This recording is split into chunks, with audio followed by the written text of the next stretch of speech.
While we have been talking about economic growth in general, we can actually divide it into two different types of economic growth. We can take a look at short-run growth or long-run growth. So let's take a look at short-run growth first. This is going to occur when an economy makes use of existing but underutilized resources and is very common during recovery from a recession.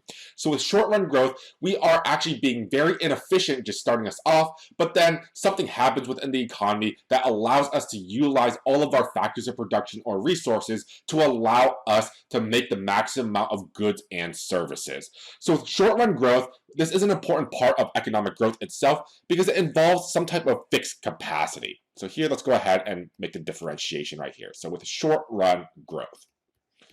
With short-run growth, as we noticed right there, it's going to involve a fixed capacity. So involves a fixed capacity. Fixed capacity. So a fixed capacity just tells us that we're not actually expanding the amount of goods and services we can theoretically can sort of produce in a maximum capacity. We're just moving from a point that's inefficient to a point that is now seen as efficient. So there is something that is preventing us from using one of our factors of production, but now we're able to utilize all these factors of production or resources to its fullest extent possible, and that is going to tell us that we are now being efficient when we have short-run growth. So examples of short-run growth include things like unemployed workers, or abandoned buildings. So here, with unemployed workers, with abandoned buildings, we have labor, we have physical capital, we have land in this instance, but we're not utilizing them to its fullest extent. So therefore, we're not going to be producing the maximum amount of goods and services that we can. We're being inefficient. However, once we put these workers back to work, we give them jobs. Once we make these abandoned buildings into something more productive, we make new businesses on them, then we're going to have short-run economic growth. We are now being efficient. On the other hand, we are also a little bit concerned with long-run growth. So it occurs when the economy finds new resources or finds ways to use existing resources a little bit better. And this is the main goal of any one country, because with long-run growth, it involves an expanding capacity. So with long-run growth, this is going to involve an expanding capacity. It involves an expanding capacity,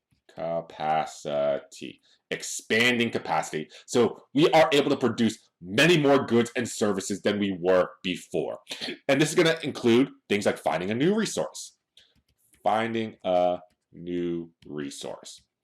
So maybe we find a new factor of production, maybe we find a new source of oil, maybe we find a new technology. New technologies are probably going to be the main driver with this one. So new technologies. Let's go ahead and write that down.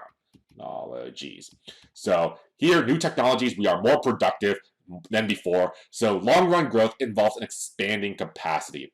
And in order to differentiate the short-run and long-run economic growth, we can use the production possibilities frontier. We've already talked about this in chapter number 2.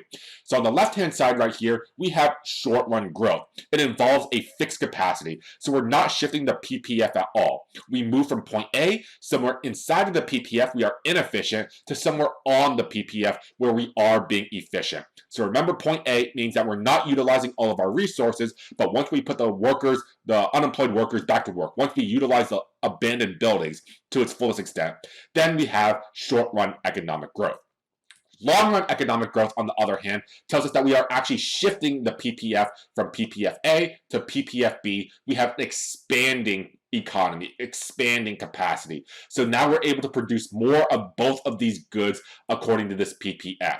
So here, this is going to tell us that we have more resources or better technologies. And we're going to be a little bit more focused in on long-run economic growth because this is exactly what all countries and policymakers and government officials would like to see. It just basically says that we have economic growth. The economy is doing very, very well. We are expanding.